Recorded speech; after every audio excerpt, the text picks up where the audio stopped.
Calling all Viper pilots. The galaxy's on the edge of doom again. This is Life Force.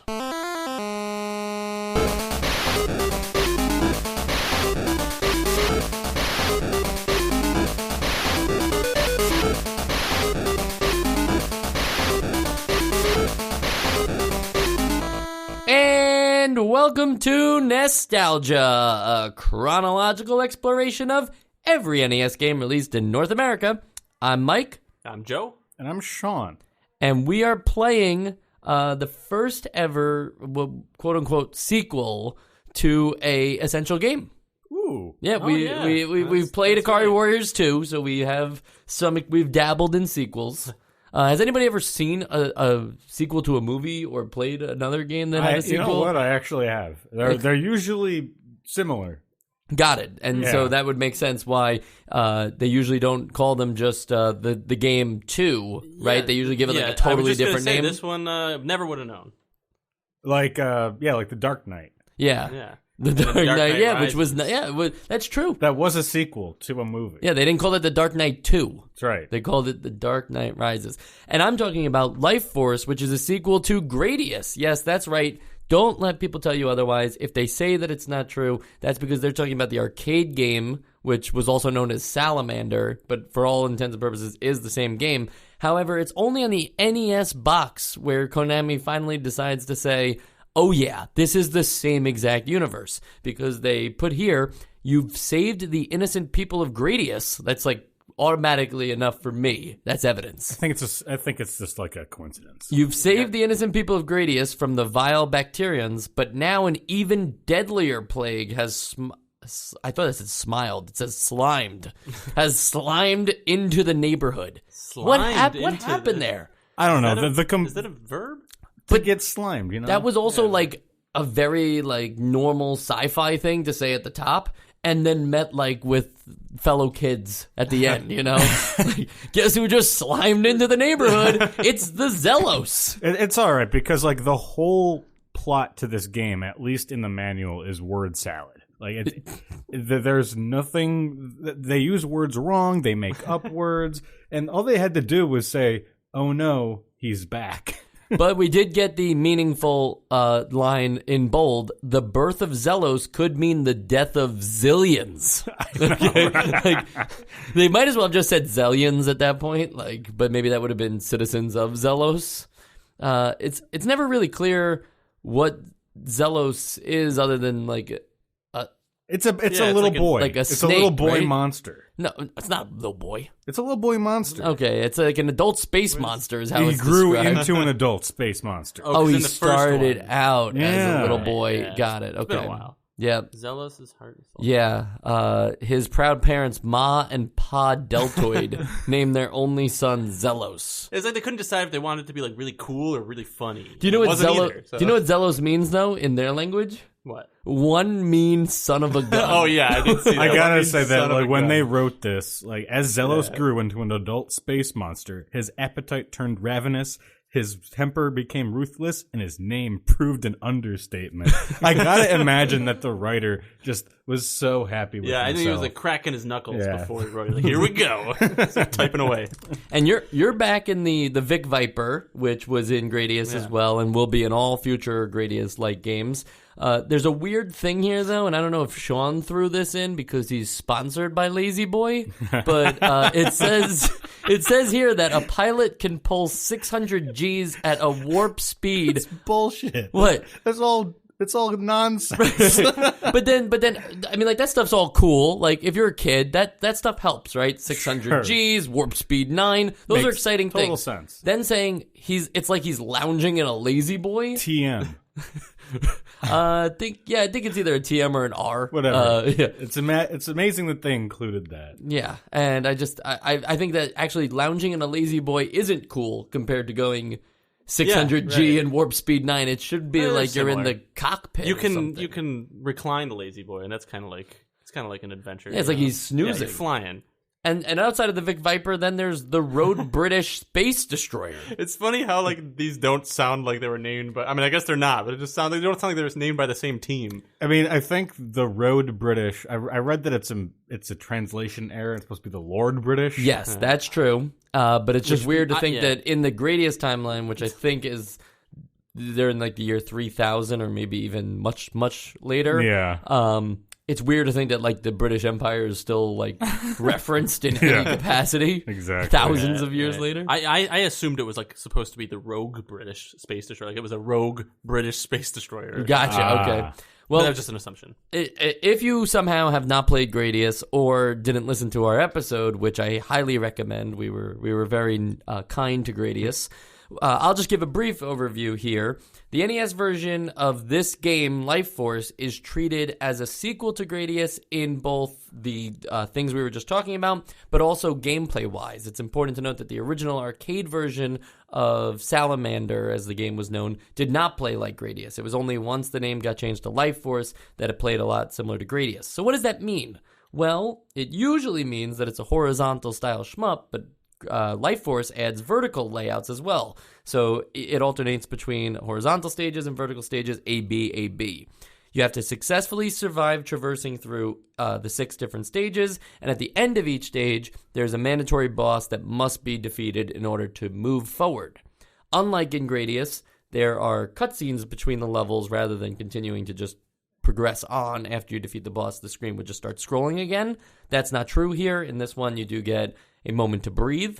And the power-up section from Gradius returns with even more choices this time. And the power-ups, the way that system worked in Gradius that we were big fans of was every time you collect a power-up, you store a level, and then you decide to cash in. So a level 1 power-up is for a speed boost, and a level 6 is for a force field, essentially. So if you wait to collect 6 power-ups, you can cash in and get the force field, or you can just continuously increase your speed. Yeah, and they stack, whether it's within that single power-up or in total. Like you can be super fast, have the shield, have the lasers, or you could just keep going faster and faster. So, yeah. And was that power-up system also present in the arcade version then? It was not. So that's the major thing that's a whole different game. The major thing that made it different was that when you collected power-ups in Salamander, you immediately received the next upgrade of your ship. So the layout would continue to change as you got the power-up. So you've grabbed the first one, and it's an option. And then you grab the second one, and now you have missiles, so on and so forth. It was a little weirder, but I think it's nice that the NES version streamlines it for people who are interested in games after Gradius. Yeah. So what did we like so much about Gradius? I think a big part of it was that power-up system, at least for me. Just the ability to kind of choose your power-ups and almost have this real-time RPG decision-making going on. I think and that's, to be honest, when I was playing this game, I kind of forgot a lot about how much I liked that about Gradius. I had to go back and watch a little bit of Gradius to be like, wow, that is what that was like. Yeah, I think that the creative use of the power-up system was my main selling point for Gradius, and also just the performance and how it looked in comparison to everything else that we were playing around that time. It just seemed a step above. So all that together just seemed like the perfect NES game at the time. Yeah, I remember we even commented about the Vic Viper and the way that as you moved from up and down the screen, you actually saw different angles of your ship. And that's here too, so that was nice. But yeah, it's definitely about the control of the ship itself and how smooth everything plays out. The graphics are a huge plus as well. But I really liked Gradius for the traversal style of thoughtful level design, that you're actually going through either a cave or a space war zone, that it's not just waves of enemies. There's also this design to the map that you're on that requires you to think about where you want to be on the stage, and there's obstacles in the way other than just outright enemies. Mm-hmm. So that's what I really liked about Gradius. Now looking ahead to Life Force, the game of the week that we played. We're playing Life Force? Yeah, Life Force. Okay. I know we've been saying Salamander, we've been saying Gradius. It's all over the place. It just like the manual, this has been word salad a little bit. So let's just focus in for the remainder of our time, focusing on Life Force. And I'd really like to just start talking about the refined controls here and the improved graphics, because it seems kind of silly to be talking about graphics on the NES when we have what we have today. But I do think that when you compare Gradius and this, a game that we already thought was pretty good looking, this is a step up, and it also feels a little faster. I wouldn't say they changed the way that the Vic Viper controls in a meaningful way. It just feels faster, the game overall. I'll jump in to talk about graphics real quick, too, because that's something that stood out to me right away. And it's not even necessarily graphics as much as it is just, I guess, like art style and design. But similar to what you said about Gradius, Mike, is that, or Sean, I can't remember who said it, but that it stands out even now, even this much further into it, it stands out a little bit as like having these environmental things that make you feel like you're in this specific space that it wants you to feel like. Not that we haven't had other games like that, but like too many times we see a game that it's just like you're just flying, enemies are coming at you, and there's just basic just like a around. scrolling, repeating like archipelago below you, or it's just a star field. Like, right. No, I appreciate right. that these are each like actual places. Right. Even just out of shmups, just to take it into like a very popular game, The Legend of Zelda, each of those dungeons doesn't, there wasn't yet the concept of a water dungeon and a forest there was dungeon. The blue dungeon and the green dungeon. Right. And the layout wise, they were all still the same. So what helped that obviously was that the puzzles were unique and different. But, that is something to keep in mind, that this really, the idea of taking place inside of a living planet that you're trying to get to the center of and defeat, what was his name, Zelos? The fact that you're Zelda. The fact that you're trying to actually like put a narrative of like entering this living planet and then going inside of its sphincter.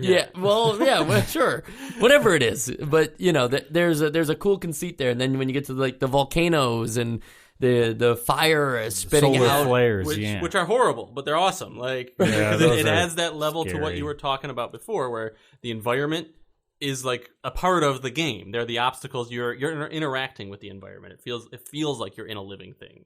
And knowing that these are ports of an arcade game too, just to talk again about how good they look different enough from the way they look in the arcade that it's an NES game, and that it's not trying to just figure out like, okay, what's the 8-bit equivalent of what the arcade game looks like, but it almost takes on its own design spin, and I think that really helps it rather than Double Dragon in recent memory. Like, not that game looked bad, but it didn't look like its arcade counterpart, but it was just trying to mimic everything that you saw, whereas this would make some sacrifices. I also think that this, like the NES versions of these games, do have a unique look to them compared to other games in general, not just other shmups, and maybe that's just because I enjoyed these more. But to me, they look much different than a lot of the shovelware we played. Yeah. And I can't put my finger on it really, because we've played other games that look, I'd say, as good. Yeah. But something about this and Gradius, when I played both of them, the first thing I thought was like, wow, this almost looks a little like Super Nintendo. Yeah. I don't know what it is, if it's like the brightness of the colors contrasted against like the black backgrounds or something, but something about it is like, wow, this looks like it's like up a level a little bit. Well, one specific example that really impressed me was the reveal of the first boss, where you're in the middle of, again, it looks like intestines to me, and then all of the different sprites for the walls around you just sort of fade away, and it morphs into or just reveals this big brain. Yeah, and it fades away in such like a slow in a way really organic way that you're almost like, is it fading away? For a second, you're like questioning, wait, is that fading away? And then it just like, you don't even see it happening, just slowly there just is a brain there. Yeah, it was really impressive. Yeah. Almost all of the bosses are really good looking too, from like a pixel art perspective, because they're the only other layer. They basically even remove the HUD during the boss fights to make sure that they can design the bosses as nice as they want to. But also, they're very creative bosses from just a from like a way that they designed to attack you. Yeah, there are different strategies. And they're not outright, none of them are outright impossible. No. They all have a very clear pattern that you have to follow. And they kind of remind me of Stingers. Bosses that were also very creative. Like there was that giant watermelon and stuff like that. I love the saxophone. Yeah, and the saxophone that I thought that was something else. I remember. Yeah, but it was a saxophone. But yeah, it was a saxophone. But like that stuff is really cool, and I'm glad that that's back here. And what do I care if like one of them is an Egyptian like sarcophagus? Like fine. It was Tutankhamun attack. That's his You're name. right. Tutankhamun attack. All one word. There's I think that the boss fights in this one were even more enjoyable than some of the like actual levels you had to go through, because they're very approachable. They feel good to defeat, and there is like a solving process to the whole thing. Yeah, where at first you're like, and maybe it's not as hard. Like the brain is the first boss, and obviously he's very easy. It's just like shoot the eye. But eventually you get to the intruder? Which one's the intruder? That's the four-armed spinning guy? Yes, yeah. And I like that one because that reminded me the most of Gradius's, like, shoot the core. Is this the one that has 3 different cores, or is this... Yeah, he has, no, the 3 different cores one, I know what you're thinking of. That's kind of like a sub-boss. Yeah, that was... I'm looking at the pictures right now. That's the one that has it's the ship from that was at the end of every Gradius level. Yeah, that's true. And you had to shoot the core, and that's where that phrase comes. That's very like iconic to Gradius players. The intruder was the only one that had to do that, where you would shoot out the layers and then I like that shooting of layers. It's very fun. Yeah, and it was again like the fact that he just shoots the like arms around, like just swings his arms around in a circular motion. It becomes very clear that you have to kind of like go clockwise with him. Right, you have to get on the inside, or else he's too fast. If you're too far on the outside, he's too fast for you. It's interesting. Right, and all of these bosses are very well complemented by your power-up systems too. I think regardless of whether you have a fully loaded ship, like let's say with the double lasers and 2 options and a force field, like all that stuff feels great when you're a fully decked out ship. But even just having an additional option brings in this whole new level of strategy for whether you want to like double up and stay exactly in the same spot and just shoot like twice the amount of fire at once, or if you want to cover more ground and be like, well, this boss I'm thinking of Tutankhamun attack, the Egyptian head, where he kind of just keeps going up and down on the horizontal stage, so you can just leave your option there, so right? That you're out of harm's way. Yeah, exactly, and just keep shooting. So it lends itself to a lot of creative thinking. Yeah, even another one just to call out that I liked was Giga, the like skull head thing, because that is a boss battle that for some reason is very easy if you're fully decked out. Yeah. It could take like maybe 3 to 4 hits before it dies for some reason. But if you're not fully decked out, as time goes on, it then like seeks its eyeballs out at you. Like it's like forget all the stuff that's coming out of my mouth. Like now its eyeballs start. See, I thought maybe it's just because it took me longer to defeat him than you. I thought maybe I wasn't able to kill him until his eyeballs came out, because he didn't die for me until after his eyeballs came out and I started shooting at his eyeballs. I've definitely I've had situations where only one eyeball came out and it was like not even all the way out. So I think it is just a certain amount of hits. I don't think it has to do with the like waiting until the eyeballs come out. Gotcha.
If you don't mind, though, I am going to bring down hype levels for a minute and just talk about some of the rather frustrating level design choices that are made. And this happens at least once on every stage, but I've made a list of complaints for certain levels. Let's hear it. And what's funny is that as I was writing this, I didn't remove any, but as I continued to play this game more, I was kind of like, well, now that you know that, like, you know, like now that that's good level design, but it's like, well, now that you know that, if you do just like anticipate being in the front of or back of the screen for particular hazards ahead of time, you won't have to deal with the problems. But I never think a game should be reduced to memory. Yeah, we have been very hard on games that do that. Yeah, but it does sort of come with the territory with a lot of NES games. Yeah. So it's like, I think sometimes you might have to just get around it, but so in the very first stage, you're in what I would consider like the body of the planet, and it's growing. It grows these like barriers of its intestines or whatever. I mean, I know you think it's just me being funny, but these are sphincters. Okay, there you go. So these sphincters are growing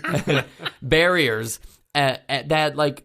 At a rate that almost might at first, and I don't know if you guys had this experience, I did. I thought like, oh, something's wrong with the cartridge. Like it's not in all the way. It's like it didn't see those pixels until I got close to them because it doesn't really like look like it's growing, and they just kind of populate onto the screen. Yeah. And then there was one all of a sudden that just completely took over and closed off the entire screen, and that's when I knew like, oh, this isn't a glitch. I'm just doing something wrong. So then I tried shooting at it next time. It doesn't work either. And it doesn't work either. And that's when I realized, oh, you just have to know about it and be in front of it before it closes. Yeah. There were a few that I remember thinking like it starts happening and you're like, oh, gotta get through and you have time. But there are some that it's like if you weren't ready for it, like it's pretty tough to get past. So I think I'd like to see if I can predict your next one, which is that the solar flares. The solar flares are the next one. So I would say that there's a difference between these two because with the sphincters, I think it's more logical for the player to believe that these are things that are going to contract and expand as you go, and you will never actually be blocked off entirely. Like I thought that, like, oh, it's closed for now, but it's going to open in a second, and it never did. Whereas, so it's not really telegraphing anything. Mm-hmm. That's true. Whereas with the solar flares in level whatever, I think it's the third one. In level 3, it does give you a split second of showing where it's going to come out from. And I think that if you can read that quick enough and you've picked up enough speed power-ups to be able to react in time, you can get out of the way of these solar flares. And absolutely true, and I would say that this is one that was on my list, and I thought maybe I should take it off because it is something that you can overcome, and I definitely did wind up doing eventually a perfect run through them. Yeah. The thing there that bothers me is the split second thing that you were referring to. I wish for like a little longer of a bubble up because there's already a lot going on that screen, and it's not, if you're not paying attention to everything, like imagine you have to watch like 40 different things going on, and then all of a sudden in the little bottom hand there's like a small little jiggle, and then boom. That's my second problem. The wave of these solar flares is gigantic. It covers so much real estate of the screen. And it's a double-edged sword because it is beautiful sprite work, like it looks heckin' awesome. Right, it's really cool. So I don't know what I would have preferred them to do here. I just think taking up so much of the real estate and playing in a way where you have to pretty much be in the middle of each one is a cool solve, but maybe it shouldn't have been the entire level. I think it's very annoying that there's like over 20 of these throughout the level. Are there? Did you count? Yeah, I mean, like it goes on for a very long time, so I'm going to say it felt like over 20. Okay. I could have done 5. The reason I'm a little more forgiving at it too, because I do think that the telegraph for me was like almost not noticeable. But the reason I'm a little more forgiving is because this one, at least, you might die once. And then you're like, okay, I have to play this level really cautiously. And you can play it that way. You can stay to the back, and you can even wait until the solar flare appears and not get hit and kind of stay behind it. Yeah. Whereas with the first one we talked about with the growing whatever, I don't want to say it. No, I know. You mean the sphincters? Exactly. They do. If you were to try and like be cautious and stay ahead of it, like you might be too late. Like you have to like be aggressive and kind of know where they are. Whereas this is like, even if you don't know where the solar flares are coming, it just makes you think about the level differently. Like, I gotta be careful. That does its own. That has its own faults as well, because you're also being harassed by. I think they're invincible. What is that? Nothing in this stage, I believe, is invincible. Oh, okay. Well, you're still being harassed by fighters that are coming at you that are not affected. And then there's also those random firebirds, because there's 5 firebirds in a row, and that will give you a power up, and that's normal. There's a specific orange-colored enemies and everywhere. But then there's another one that I think Sean was just mentioning, that if you shoot it, it just does like a kamikaze attack at you, and it's like, whoa. You look like the same as the other ones. Why are you going to start coming at me? Why are you coming at me? I don't like when the birds come at me, especially when they're orange, which in this game so far has only ever meant power up. Yeah. You know? This stage also has, I think, the only ability to get a power up that's blue instead of orange that destroys everything on screen. And maybe that was just because they were like, after the fact, they were like, wow, we really put a lot of enemies in here. We should get rid of them. Like there should be a way for the, just in case they're all still on the screen, we should have a way to just clear them all out at once. Can you guess my next one? I can't right now. Is it in the pillar stage? I have the temple stage. It's before the temple stage. It's the parasitic brown roots. They look like the tree roots that grow out of the like circular orbs. The orb bodies. Okay. And the reason here, they expand way too fast. It only basically rewards the player for just staying at the very bottom of the screen. Well, yeah, I mean that's what you're supposed to do in this part. This one didn't bother me actually, because I was always able to destroy those. Yeah, I was always powerful enough in this stage that I was able to destroy it before I could even get in range. Got it.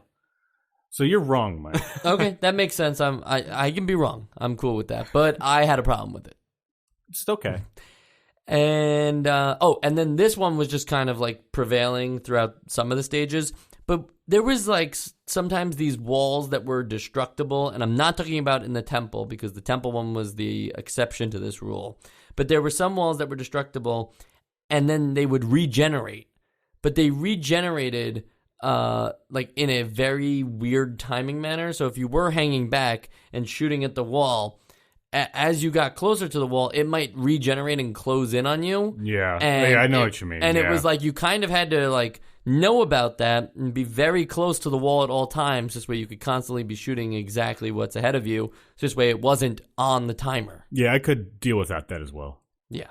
And You're correct. Yeah, thank you. So I'm wrong and I'm right. And I think this last one is just, this one's not necessarily bad. It's pretty cool. Spoiler for the end of the game here. After you defeat the final boss, you have to like escape the planet before it explodes.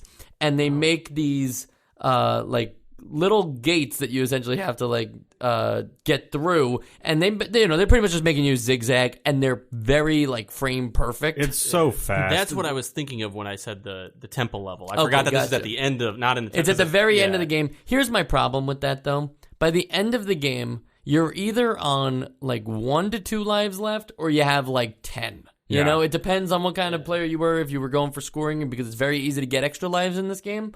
So I think it's just like, what are you doing here at the end by killing off like in a perilous way here? Because if you only have 1 to 2 lives left, it sucks to die right there. Yeah. You've kind of already beaten what you would think is the game. Yeah. Right. And then there's this thing that's, it's cool to have an extra challenge, but like you said, it is frame perfect. Like, but also, not if you literally, it feels like it. It feels like it also because it's so narrow. I would have actually been fine with the idea of maybe it closing in too, and you have like there's another cave earlier on that you kind of imagine if you picked up speed or wind or something, like you went through a wind tunnel or something, and it makes wind. It makes the whole thing go faster, though. You know, yeah. Like what would you call that? Like what no, was I know causing that effect? It definitely does. It definitely does speed up the scrolling. Yeah, and so that would have been something cool, like having to intense. navigate through asteroids or something like that. But to have like these. There's only this very small width that's available to you, And then immediately after that, it's like one frame over. It's like, no, don't do that. Like, yeah, no, this is a very annoying part, and this would be at the top of my list of things that were peeving me. But the problem is double-sided here, because forget the 1 to 2 having the game over thing. If you have 10 plus lives, it's very anticlimactic as well, because you might just die, and then you're. The one thing that hasn't been mentioned at all yet that's worth explaining is that when you die in this one, right? You there's no checkpoint. In Gradius, it would start you back at a certain checkpoint depending on where you were in the stage. In Life Force here, you just immediately come back onto the screen, which I think is great, except for here at this very ending, because you wind up just coming back, crashing again, and then the next thing you know, it practically played out like a cutscene. As long as you have more, I think I timed it. As long as you have more than 4 lives, you don't have to move. You'll die and pop up enough times that you'll be able to just then take off. Interesting. Into the ending cutscene. Yeah, I guess then it's not that big of a deal because it doesn't matter. Right, but it feels kind of like something that was supposed to be epic isn't. Yeah. So there's really no solution here other than get rid of that, in my opinion. And not to mention that the last boss sucks. Yeah, like, it's the all worst the other boss. bosses are great, and then the box art made this snake-like creature look so cool, right? He has these huge fangs. The salamander. What? The salamander? Yeah, the salamander. Yeah. And it's so cool. And then you see it on the screen, you're like, I think I saw like a bunch of those in the volcano level. Right? Like, yeah.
Going back to what we sort of touched upon, which is that difficulty, and this was the kind of it's a riff off of the way they played with difficulty in Gradius, where you can become all powerful pretty much, but as soon as you get hit once, like you're back to square one, regardless of whether you're on level 1, 2, 3, or if you're fighting a boss in this one. I know that we've talked about being punished for doing well or being punished for doing badly. Like, how did you find the difficulty in this game in general? Well, I think I'm going to start off with the first part, addressing that with the when you die and you come back with nothing.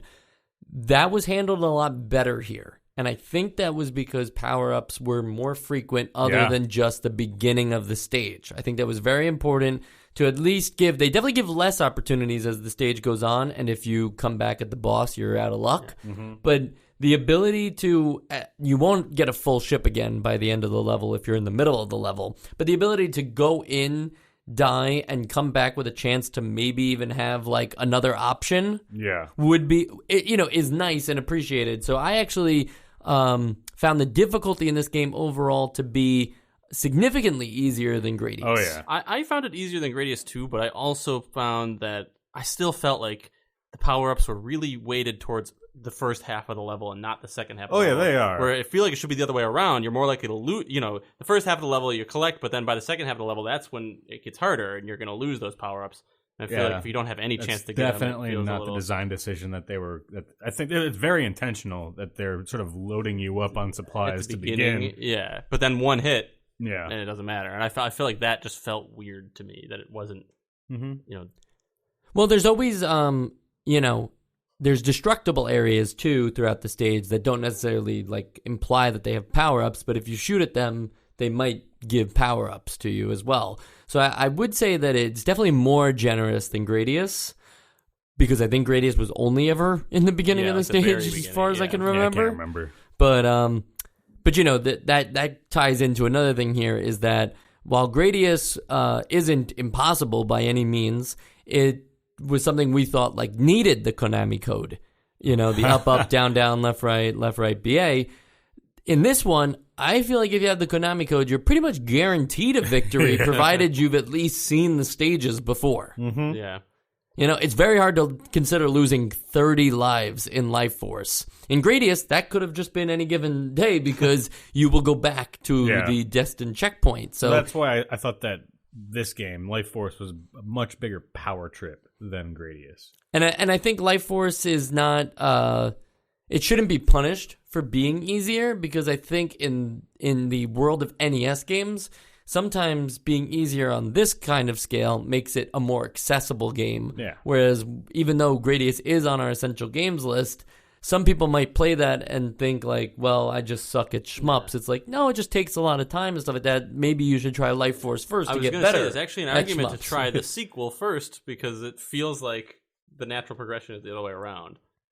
The difficulty, it's like the next level of difficulty is Gradius. Okay, if you're going for that route, yeah. I mean, it's not that it has to be that way. I mean, obviously, the events of Life Force take place after and really, Gradius. You really want to probably get invested in the plot. Yeah. Now, Sean, to keep us grounded in this sci-fi world, you're currently going through a Mass Effect playthrough, and you've played 1 and 2, and you're on 3 now. Uh-huh. Having played them in the order of 1, 2, 3, so you should be playing 2, 1, 3, right?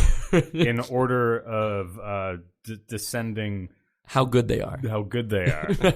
Which is not usually a measurement of thing to play. But what I meant was, in 3, by that point, and this can apply to any version of a game franchise, you look back at 1 and you say, well, I could only play 1 first. I could never go to 3. And forget that Mass Effect is storyline based. But, you know, like a lot, even Uncharted for Joe here, right? If people who play Uncharted 4 first might not love going back to Uncharted 1. But, you know? Okay, so they might not love it, you're saying, because if it's aged. But also, those are also both pretty story-driven games. Whereas, like, I know arguably removing Gradius is pretty story-driven. Yeah, removing itself from story, though. Yeah. In both of the examples all of the examples that we've said so far, the gameplay itself, the moment-to-moment gameplay, has gotten better over time, at least in my opinion. As far as maybe a lot of the difficulty in Gradius is also maybe some of it comes from it not being as well of a designed game. Well, that's what I was going to get at, is that after having played Life Force for a while, I did go back to Gradius to remember, you know, a lot about the game and to talk about and compare it to Life Force here on the show. And I was kind of surprised that a game that came out only 2 years ago, comparatively, we're in 1988 now, it came out in 86, at the end of 86. I was surprised to see myself feeling like, oh, well, I don't think I could go back. I'm glad I played Gradius first. You know, like, it's weird to think about that in the scope of NES games, but that's how I felt. I don't know. Did you guys go back to Gradius? To be honest, when I first played this, I was like, wow, this is like Gradius a lot. And I didn't go back to play Gradius, but I went back and watched it, and I was like, wow, this actually does look a lot better than Gradius. Because it's just my memory of Gradius is a little distorted by my... That all being said, I think that there is one thing that Gradius sort of has a leg up in terms of Life Force. I noticed a lot more slowdown. Absolutely. And I think that I mean, it's obviously a trade-off, considering that there seem to be a lot more effects going on in Life Force. But it's definitely a negative. Also, not only is it a negative for that reason, the game is already, by the three of us, considered easy in the realm of shmups. That makes it easier. And then slowdown, especially because slowdown occurs much more frequently when you are a fully powered up unit, that it almost helps you, like, you know, in your lazy boy chair, in your Vic Viper, you're able to, like, see through space and time and make frame-perfect decisions. I justify it to myself by, like, oh, no, that's how powered up I am. I can now see things happening in slow motion. And now I'm super reactive. But, yeah, the slowdown was, even on one player, was pretty bad. And I didn't we didn't go too far into two-player, but luckily, I can only imagine it gets pretty bad with two players powered up on the screen. Thankfully, in 2-player, you can only have one option each, but that's still one more option than or one more source of DACA than the previous single player.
So, Joe, you just mentioned the 2-player there, and in this one, you get the chance to play simultaneously, 2 players at the same time. That's kind of cool for a shmup, but we did just see that, right? With Legendary Wings. We did. Yeah. Right. And that was a Capcom. I'm not saying that. Yeah. I know you're both confused. We're both looking at you. I'm just saying it's not a novelty to us. This wasn't the first shmup where it was wow, 2 people, helping each other out, doing the thing. It's nice to see that maybe they're kind of figuring this out, though. People would probably rather play together. I mean, it's harder together. Again. Yeah, but I mean, maybe it's just me, but I love a co-op.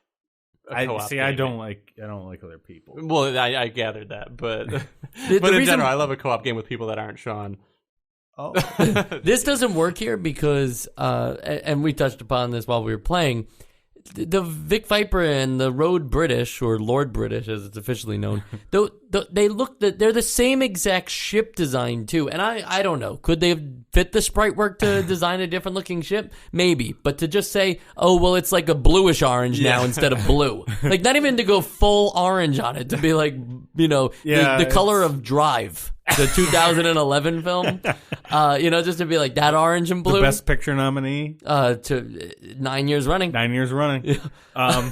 Honestly, I think that the design of the ship isn't so much you're right. It's the design of the ship coupled with the color palette swap.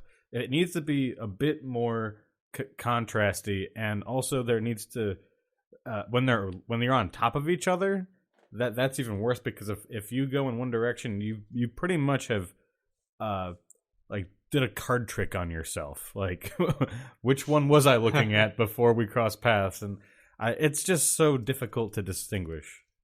And then also, Sean, you mentioned that you can each have one option, but I think it's also important to talk about just the power-up system in general changing, because when you fight against, when you take down 5 of those orange guys to generate a power-up, you still just get 1. You don't get 2.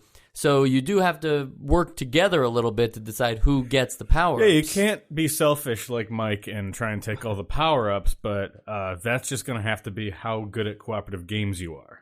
I am just, to anybody who's listened to me and Sean play the games, you can tell I'm just very selfish in general. You're the reason Sean doesn't like other people. Right. At least in his video games. Yeah. I love NPCs. Yeah. NPCs are my best friends. Yeah. And I don't know if there's anything else to really add to the 2-player mode other than that. There's no collision between the ships, thankfully. Yeah. Not that anybody should be confused by that. I don't think that, hopefully that would never be added. I think it should. Into one of these games, but that would be crazy just to consider all the other things that are on screen too. Do you guys ever feel like there was too much on screen? In 2-player, yes. Well, maybe in 2-player, but in 1-player, I felt like I never thought there was too much on screen, except I was like, well, I guess the game thinks there's too much. I thought there was too much on screen because I was noticing the slowdown. I guess the game knows best. I was like, well, there's not you know what I mean. I only thought there was too much on the screen because it was slowing the game down. I was like, all right, let's get a little less on here. But otherwise, I don't think I would have been like overwhelmed. Yeah, there was occasionally times where I was a little bothered by like all the enemies in this game are great, by the way. I think that's worth mentioning. Like anything that actually like comes at you and attacks you, at me, is great. No, I mean like we got the return of the Moai heads, and we love them, and we got the Gradius core bosses from the first game. 3 of them as like a sub boss in one of them, and it even plays the Gradius 1 music. I thought that was like a nice touch. Do you guys remember that moment? I remember that moment. Okay, cool. So well. Right. So things like that, like all of the actual enemies in this game are really cool, except for those things that aren't even necessarily enemies. They're just part of the world that just vomit every now and again, like either flames or the rocks that come out. Or, I could do without the rocks. Or even and there's like different types of rocks too. There's those ones that unbreakable rocks. Right. There's the ones that like fall from the ground and will automatically kill you even if you have a force field. Yeah. Then there's the ones that just like shoot out of these, what I imagine they think are like geysers or something, like geysers. Sure. Geysers are old people. Oh Geysers my God, are Mike. it's every day with me.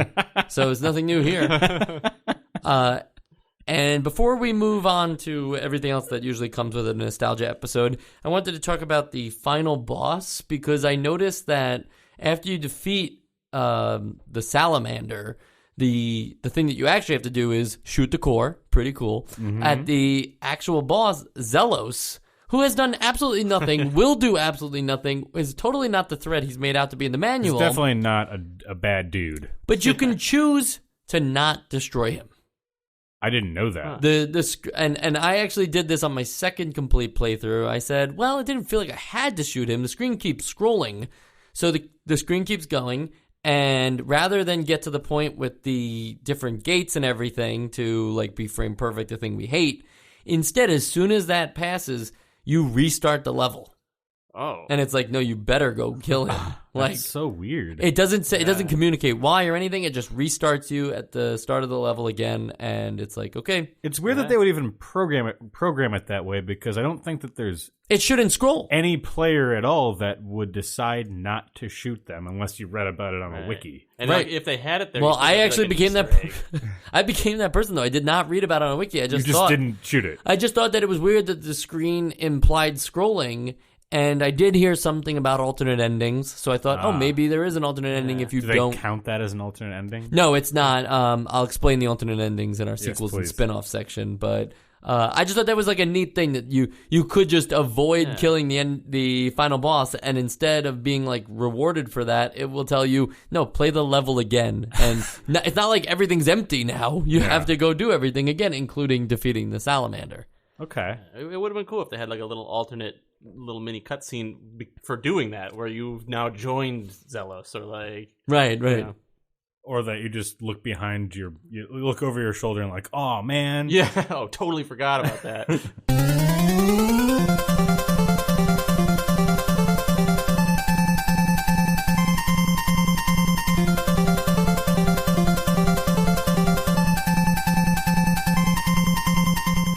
Well, there's before we do sequels and spin-offs, I just want to talk about some version differences. So in the arcade, we talked about this at the very beginning of the show, it didn't let you choose your power-ups. Instead, it gave them to you immediately on your pickup. The levels are completely different after the first one. The first one's exactly the same. You mean like even the theme of the level? The themes of the levels are the thing that make it different. They didn't have this living planet construct. You know, it was just like different areas of space.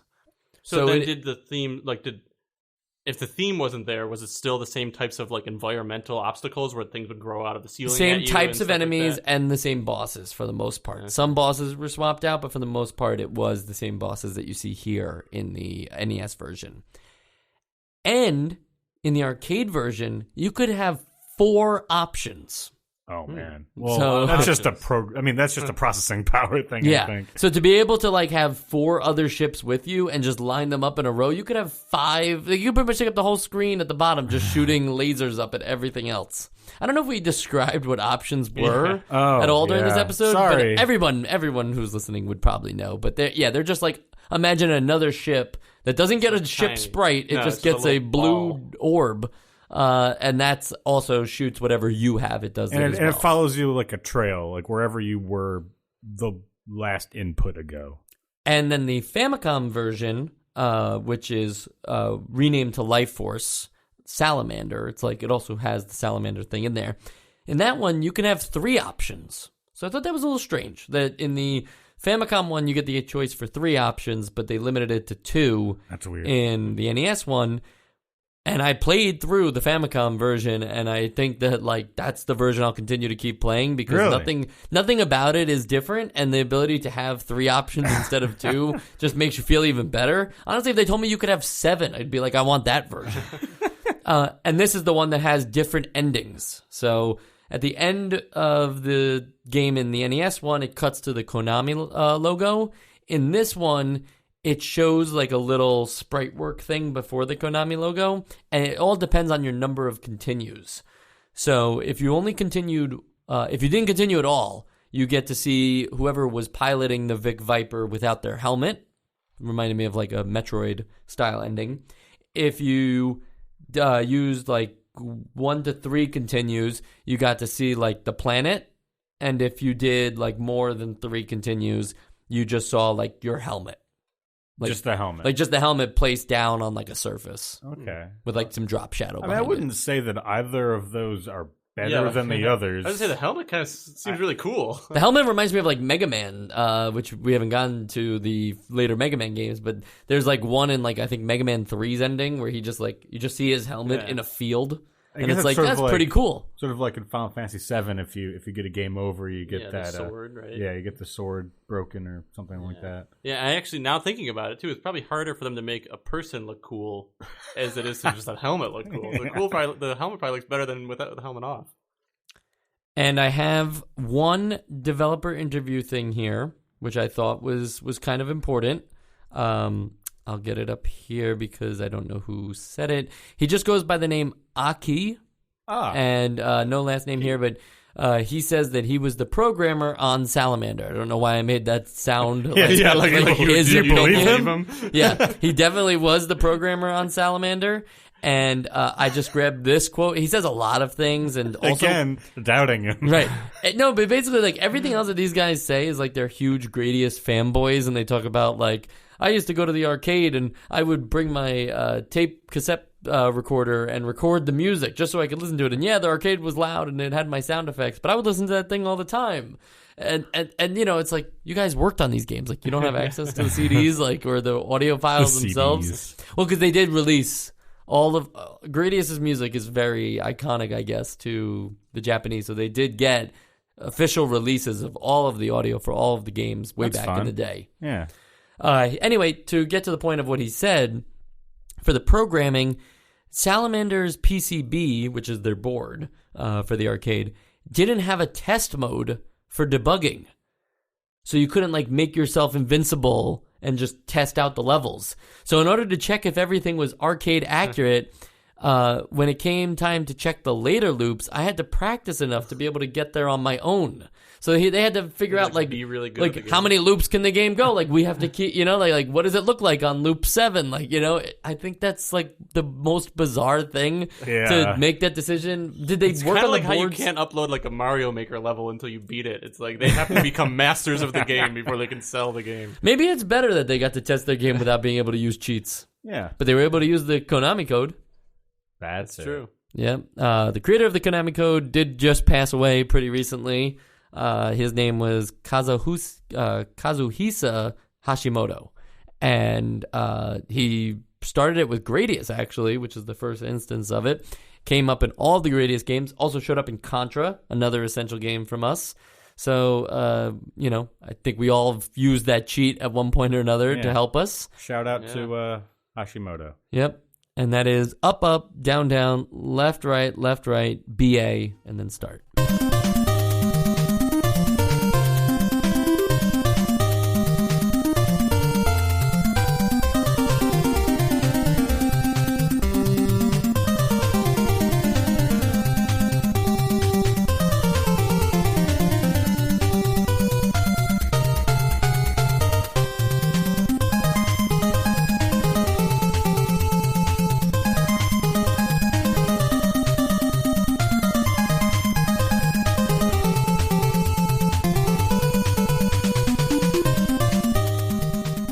Real quick, though, I just want to tell you guys, for the sequels and spin-off section, we kind of covered it pretty in-depth on the Gradius episode, so there are many more Gradius sequels to get to. Listen to the Gradius episode to find out the scoop on all of those. Next up for us will be Gradius 2, with Roman numerals, not the numeric. Whatever. You get the idea. There won't be a number, it'll be Roman numerals, because this takes place in the age after numbers. I love that age. And Salamander 2 did happen. Okay, it's worth noting that there was a Salamander 2, came to the arcades, and I think maybe the PS2 or PS1 in like 1996. That would definitely be PS1. And I don't know why, but it doesn't look great. Like, okay. I'm sure it was just like, full disclosure. He does have a bias against PS1 games. I have a problem with not only just PS1 games, now it's N64 games and Saturn games that like early it's 3D. Charming. We're not going to have this conversation Early again. 3D for me just doesn't do that low poly stuff. I can't handle it. So there's something about that. Maybe the game controls just fine. I would like to get my hands on Salamander 2. So I will report back, I guess, on the Twitter if anything turns out on that, if I get the chance to play it. Yeah, and while Sean laughs it off, I've basically been stumbling through the episode, and we are going to stumble through the Essential Games list. We have 4 Essential Games from Konami already. That is the same amount as Nintendo R&D 1. If we vote Life Force into the Essential Games list today, does that mean that Konami is doing this system better than its own maker? Nintendo didn't make Konami. No, I know. I meant the NES. Oh, okay. Yeah. Is that controversial to have at any point in time more Essential Games? If you count the other Nintendo R&Ds, technically they're at 6, 7. They're at 7. So it's not I guess it's still okay. We're still safe. No one's going to write in angry letters to us that we're Konami fanboys. Because we can't be fanboys of pachinko machines. It's just honestly, impossible. Arrest Konami. Yeah, seriously. Get down there and do it. But right now, we're not going to arrest anybody, or at least the 3 of us, because we have a vote to do. So Joe, take us through your Essential Games list vote for Life Force. One thing you might have noticed is that this was a whole episode about shmups. And I didn't complain about it. And I usually complain about shmups. And that really says a lot to me. And I think I said a similar thing when we talked about Gradius. But I really do think this is a very well-designed game. Whether or not it's better than Gradius, I mean, playing it now, I feel like it is. I am far removed from Gradius. So I'd have to go back and play it to really confirm that's my opinion. But just the fact that it also has a co-op, which is a big plus for me. Co-op for a good game on the NES, which we had with Contra, but we haven't had a ton of good cooperative experiences. This one's fun, single player or co-op. So I don't know if you can tell, but I'm going to vote this Essential. All right, that's 1 vote. What do we? It's 2, right? I think you need 2 votes. 2 votes? 2 votes, Mike. 2 okay. out of 3. All right. So Joe didn't just make it essential. We need to have at least one other person 1 out of vote. 3 should be the new rule. Sean? So, I know that this is a very similar game to Gradius. And is it uniqueness that makes the experience better? Is it just raw gameplay that should say if it's essential or not? And I think that this is a more fun experience than Gradius. It's not as iconic. That's not really possible when you have something as iconic as Gradius. But I did have more fun with it, and I don't know if that's because of tweaks to difficulty or a more creative level design, even warts and all. But I did have a lot of fun with this game, and I think even though maybe Konami's a little heavy on the EGL right now, I can't really hold it against them for making good games. So I'm going to vote it onto the Essential Games list. All right, so it is officially on the Essential Games list, but I will just add that I love this game. I think it's really, really, really good, and Gradius was my top game of 1986. I think it was most of ours for 1986. And I think of this as one of those moments where it's like, you know, now that we exist in 2020 and we know everything about like the NES library, like we know of the good games and we know what's coming up. I bold some of the ones that I think are more important. You can kind of see that as cheating, but in a way, this was a very organic experience because none of us had heard of Life Force before, right? I bolded it because I knew it was important as a shmup, but I had never played it before. I never watched videos. I don't spoil the experience of doing the podcast itself here. And so this was a very cool thing where you play a game like Gradius, and that was my first time playing it, and I loved it.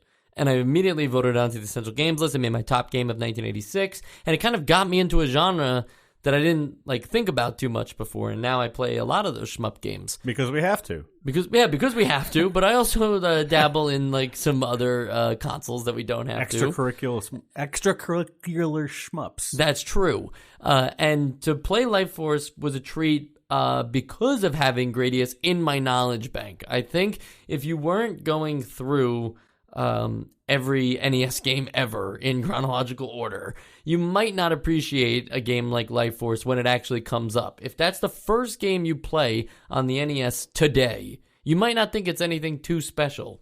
But in the spectrum of everything that we're doing here, not only do I think this is my favorite shmup on the console now, I think it's also one of my favorite games. And it has so much to do with every other game we've played before it. But I think it really understands a couple of things. It gets the graphics right in a way that doesn't hinder the rest of the experience. Sometimes we get great-looking games that, as a result, the gameplay itself sucks because they spend so much time on the pixel art. You have to remember, we're dealing with teams of like 6 making these NES games. It's not like 200 people working on a AAA game like today.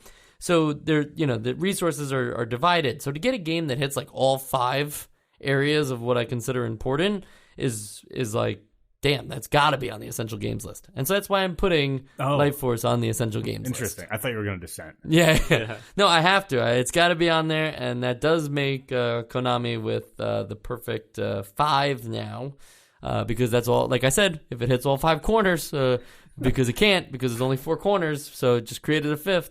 And I'm talking in a circle. Pentagons have 5 corners. Let me escape. Nope. I think we're talking about corners now. What are your thoughts on geometry? I will say that just to keep things going here for the Essential Games list, there's nothing that because now Life Force is on here, like Gradius needs to be removed. No one's saying that. Whether it happens or not, that's to be decided in our Best of 88 episode. I think it's just worth noting that we've talked about in the past of like, well, games might be better, or I know games are going to be better, but right now this is a good game, so it has to be on the Essential Games list. I'm not gaming the Essential Games list. It's not something I'm interested in. I liken it to, once we put Super Mario Brothers 3 on the Essential Games list, we just have to get rid of Super Mario Brothers 1, right? No. I thought about this a lot when I was playing this game, because again, I'll have to play Gradius again, but I know we've kind of like mentioned things like that before, but I really think, that they can just both be independently good games, and one could be better than the other, but they can both be essential for different reasons. Both be games that you should play and probably will enjoy. Right. And that about wraps it up for the... Oh, no, it doesn't, because I forgot something fun I wanted to mention. We covered the wrong game. Yeah. We were supposed to talk about Salamander. Yeah. No. One real fun thing that I wanted to mention is that Salamander... does have a OVA anime that you can watch on YouTube. It's already like the subtitles are burned in, and it is like 3 50-minute episodes of original animation that the first episode just takes you through the entire plot of Salamander. Okay, but I read about this on Wikipedia. I watched it. And I didn't watch it, but the way that it was written about in Wikipedia was hilarious to me because, like, again, here's a game that in both of them, really, more so in Life Force, the plot is incomprehensible and they use words that don't mean anything, and they described the anime as not being canon. And I just don't understand how something like this can have canon, or how canon can be that, like, untouchable. Well, yeah, I agree with the how can canon be so untouchable statement. I would say that definitely right now, no one was thinking about the deep lore. But as Gradius evolves as a franchise, I mean, it goes all the way to Gradius 5, right? Like sooner or later, on like the when did the anime come out? Who knows? No, the anime came out in like 86. So you're right. Like who cares? But like, I guess what I mean is that it's not weird for these games. Like, I'll give you the perfect example to go back to Super Mario Brothers. I think it's weird that there are people out there trying to create a timeline for when all the Super Mario Brothers games happen. Like, I just think that's ridiculous, right? But with Gradius, if the actual like company puts out like actual years to the dates after the fact, I think that helps dictate like what is canon and what isn't. Okay, so Word of God it rules. Is that what you mean? I think I mean that if the actual creator says something that makes it legitimate, and that's why the Disney Star Wars movies are not real. They don't count because they're not George Lucas's idea. Sold, there could be well, no more I canon. think that we can have this discussion about Death of the Author if we want, but we should probably end the episode. Yeah, the episode ends with me telling you that you can go to our Twitter at NostalgiaCast and write to us about this episode. Did you think Life Force was essential? Have you ever played Salamander? What's an option? Let us know all of your thoughts on all of this stuff. Just tweet at us at NostalgiaCast. We're posting a lot of cool stuff up on there. It doesn't have to be just for the game of the week. I've learned how to make Twitter threads now, so I make threads to connect all of the posts for the same game. So this way, if you ever like find one post about Gauntlet, you'll see all of the Gauntlet stuff we've posted. And while you're on there, like, don't be afraid to muse to yourself of whether like a story is more just something that the author is dictating, or if it's more a conversation between the author and the reader. Like, maybe you can think about that. Yeah, you could think about that. Or you could also tell your friends about this podcast. That's the best way to support us. Some people want to know, like, how can I give you guys money? That's great. I'm not going to tell you that right here. But, if you just mail something out with my name on it, maybe it'll get to me.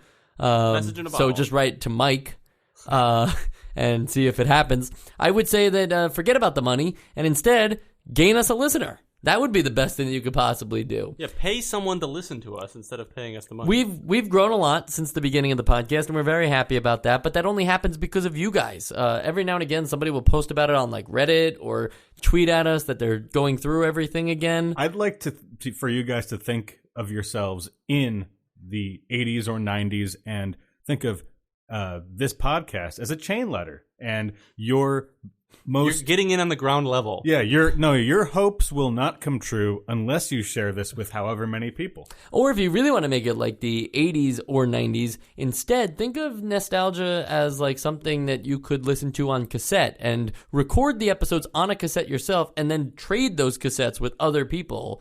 So this way they can hear Nostalgia Cast on cassette. The one problem about that is we can't track cassette plays currently. We're working on that technology, but we're not able to do it right now. So you won't really get credit for an additional listener. And we are giving out credits for listeners. A lot of credit. Yeah. You could say that like the audio is much warmer when it's on cassette, though. Yeah. Yeah, and I'm if you're sure in college, we give out credits for listening to this, so you can theoretically graduate from listening to Nostalgia.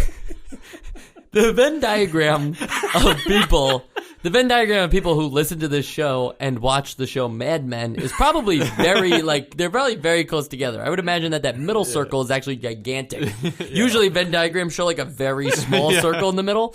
And so I would like for you all to think of yourselves as the Don Draper of your own life. And what you should really do is start thinking about yourself as a marketer for Nostalgia Cast. How can I sell the show to my friends? My mom's never played video games before. Why should she listen? Nostalgia Cast. It's toasted. There you go. That's all you have to say. Or Nostalgia Cast. It's a podcast about playing every NES game in chronological order. That's the log line.